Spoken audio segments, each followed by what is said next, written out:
Nta kabuza abayoboke b'amadini atandukanye bemera Imana imwe rurema waremye isi n'ibiyirimo, nubwo bwose buri wese aba afite kamere ye ishobora gutandukana n'imiterere amadini atwifuzaho. Uwemera wese aba afite byibuze umuhamagaro wo kugira urukundo, ubutabera n'ubworoherane. Ni ibintu byiza. Abemera bose bya nyabyo bafata umwanya bakazirikana ndetse bakaba bababazwa n'ubuhezanguni bubera mu madini yabo, yaba bushingiye ku mateka y'ahashize cyangwa se ibibazo biyarimo.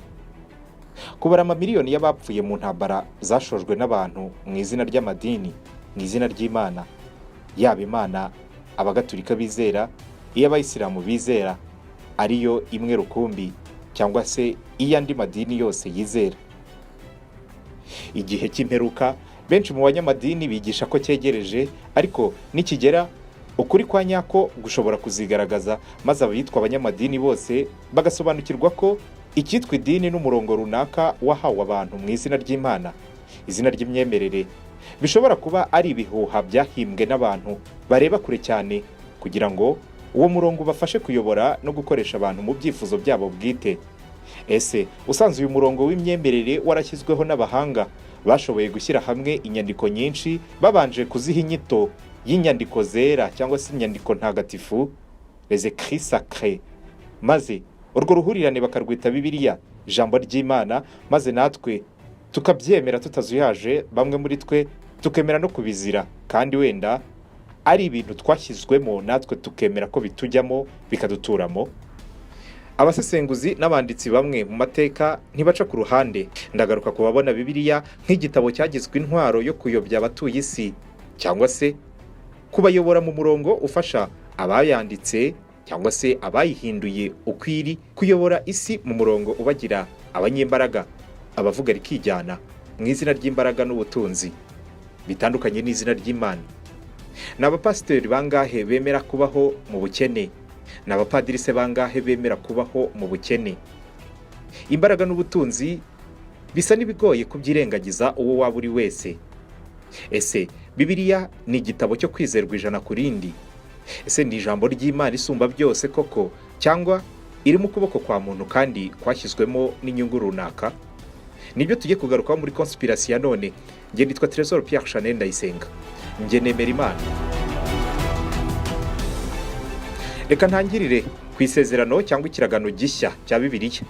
Abanyamateka bemeza ko inyandiko z'umwimerere zakabaye zigize iki gice cya Bibiliya zasubiwemo, ziravugururwa, ndetse iki gice cyose ngo cyongeye kwandikwa bisa naho ari bundi bushya, uhereye ku byemezo byafatiwe mu nama yaguye ya Kiliziya Gatolika yabaye konsili ya mbere yateraniye i Nice, yitwa Concile de Nice mu mwaka wa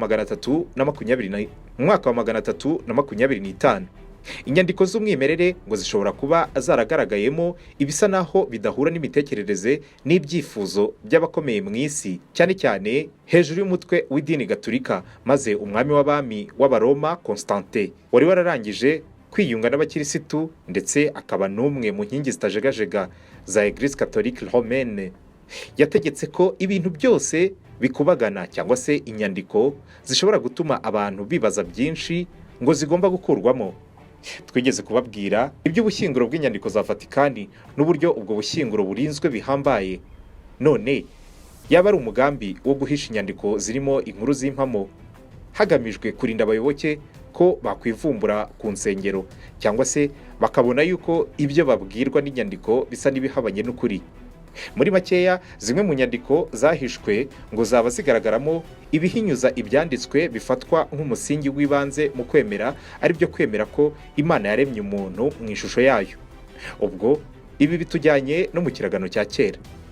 Hagati y'umwaka wa 500 n'umwaka w'1500 nyuma y'ivuka rya Yezu, ni igihe bita Moyen Âge, Kiliziya Gatolika ngo yari yarafashe gahunda yo gusesengura inyandiko zakoreshwaga mu nyigisho atari muri Gatolika gusa, ahubwo no mu yandi madini nka Judaisme, ndetse ngo hari n'ingingo Abayahudi bo bari bakigenderaho muri Tora yabo zitandukanye n'ibyo Kiliziya Gatolika yigishaga ku bigendanye n'Imana n'inkomoko za muntu. Ariko ubutegetsi bwa Vatikani ngo bwarwanya inkundura kugeza igihe ibyo byigisho by'Abayahudi nabyo babasabye kubihindura kugira ngo bajye mu murongo umwe nk'uwo Kiliziya Gatolika yigishagamo. mbese umurongo yahisemo gufata nk'ukuri. Nyuma y'umwaka w'igihumbi kimwe na magana atanu nibwo wakwemeza ko inyandiko zose, ndavuga Bibiliya yose, yaba Bibiliya y'abakirisitu, yaba Tora, yaba Vulgate n'izindi zose zari zararangije gusiba no kwirengagiza ibitabo bimwe na bimwe cyangwa se imirongo imwe n'imwe yavugaga ibintu byahungabanya ukwemera Kiliziya yahisemo kugenera abayoboke b'idini ry'ubukirisitu.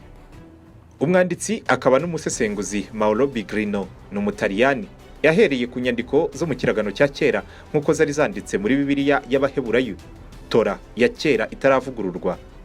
Ni umwe mu bagaragaje ko hari byinshi ngo byahishwe abantu, ndetse ko ishusho y'Imana abantu beretswe mu nyandiko za Bibiliya ishobora kuba ihabanye n'inkuru nyakuri y'Imana. Kuri we ngo mu nyandiko z'intangiriro n'ikiragano cya kera cyose muri rusange, ngo inyandiko z'umwimerere burya ntizigeraga zivuga Imana cyangwa se ngo habeho ibitambo byo kuyihimbaza nk'uko tubizi ko biri muri Bibiliya. Nawe ariko ntahakana ko Imana ibaho, ahubwo we avuga ko ibyo bitabo bitigeze bigaruka ku Mana ya nyayo. Ibi bitabo bigaragaza kuva mu ntangiriro inkuru zirimo igitinyiro umuntu yahoze agirira uwitwa Yawe cyangwa se ndiho uwo Bibiliya yita Imana. Ariko inyandiko za kera zo zikaba zimuvuga nk'umwe mu bari bagize itsinda ry'aba Elohim, nk'uko mu kiganiro gishize twabibonye ko izina Elohim ryitirirwa Imana muri Bibiliya no mu zindi nyandiko z'iyobokamana ngo ubwaryo ryumvikanisha ubwinshi bw'Imana. Elo bivuze Imana, him kakaba akajambo bongera ku ijambo runaka bashaka ko iryo jambo rijya mu bwinshi. Bisobanuye ko Elohim ari itsinda, bitandukanye no kuba rikoreshwa nk'izina ry'Imana imwe rukumbi. Aba Elohim nabo ngo bari ibinyabuzima bifite umubiri n'amaraso nk'aya muntu, bishobora kubabara cyangwa se kunanirwa, byabira icyuya cyangwa se bikava amaraso, mbese bitari Imana mu buryo bw'umwuka nk'uko twizera Imana kuri ubu. Umwanditsi Biglino ntanyura ku ruhande iyo avuga ko ba nyiri kumenya ukuri kw'ibi kwari guhishe mu nyandiko za kera batahagijwe gusa no guhisha ubwo bumenyi bwo mu nyandiko za kera, ahubwo ko ngo banarengejeho no kubeshya bagahimba izindi nkuru zisibanganya izo nkuru za kera. Uyu yemeza ko isezerano rya kera kuva kuri Adamu waremwe n'Imana nk'uko Bibiliya bivuga kugera ku mavuka ya Yesu, ngo abahanga bicaye hamwe bakubaka inkuru bahereye ku bitabo bya kera, bashyize hamwe bimwe bakabyirengagiza, ibindi bakabihindura bagamije kujyana iyo nkuru mu mujyo bo bifuza.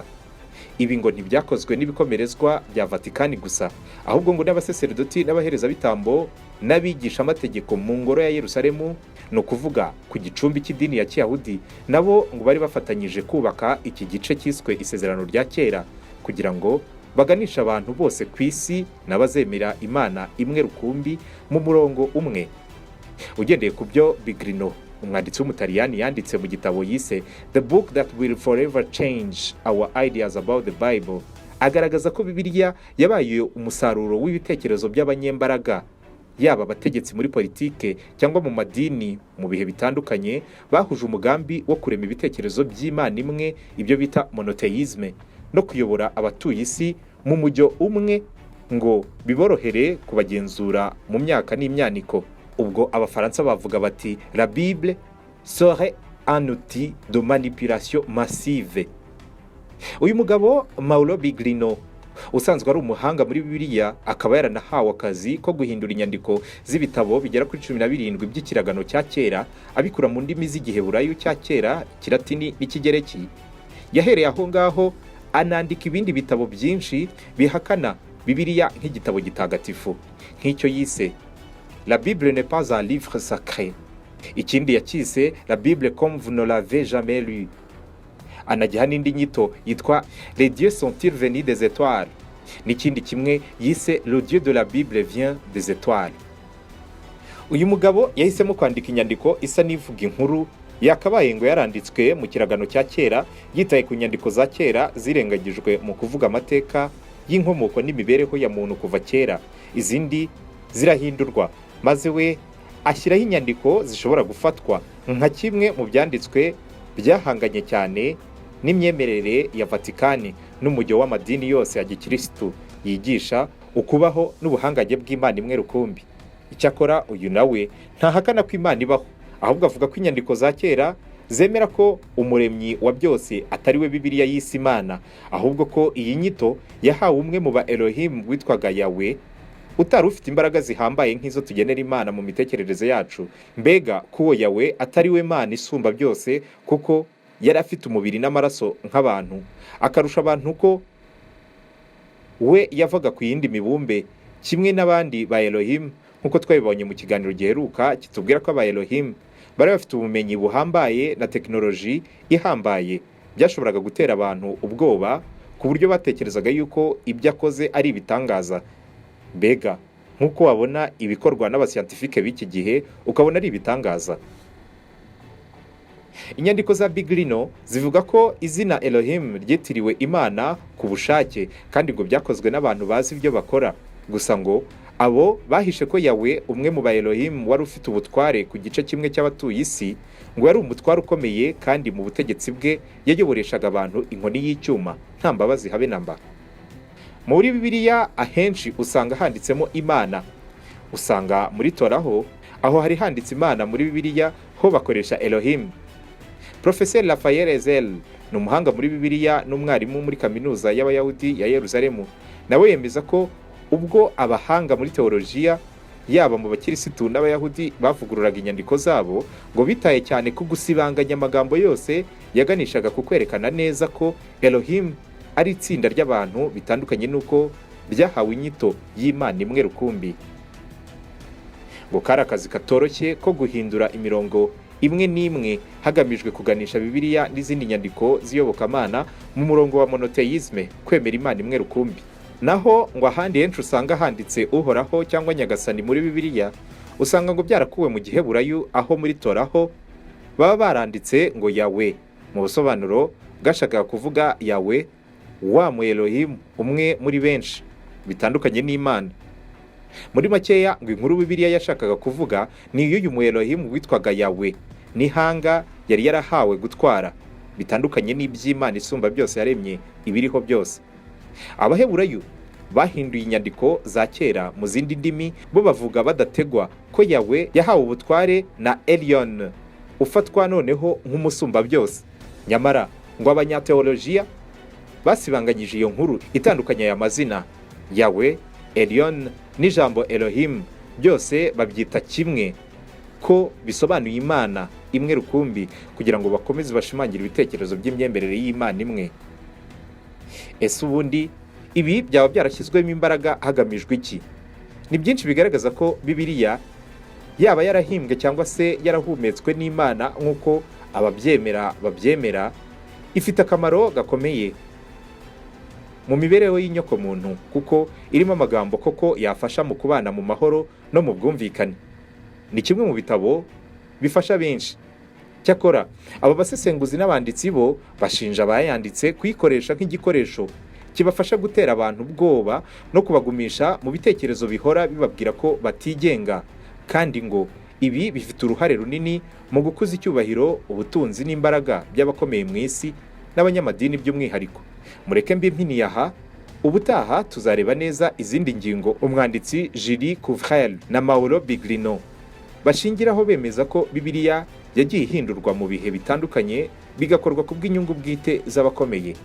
Tuzanareba iyo nkuru aba bavuga ko yahishwe ya Yawe bita Elohim, umwe mu bari baragabanya ibice bitandukanye by'isi, ariko ngo ntanyurwe n'igice yahawe na Elion, izina rihabwa umusumba byose, ari we bivugwa ko yaba yarakwiriye kwitwa Imana imwe rukumbi, aho kuba uwo Yawe wari nk'umwe mu bagaragu be bari bagize itsinda ry'aba Elohim, abatware b'isi ya kera bari baravuye mu isanzure baza ku isi.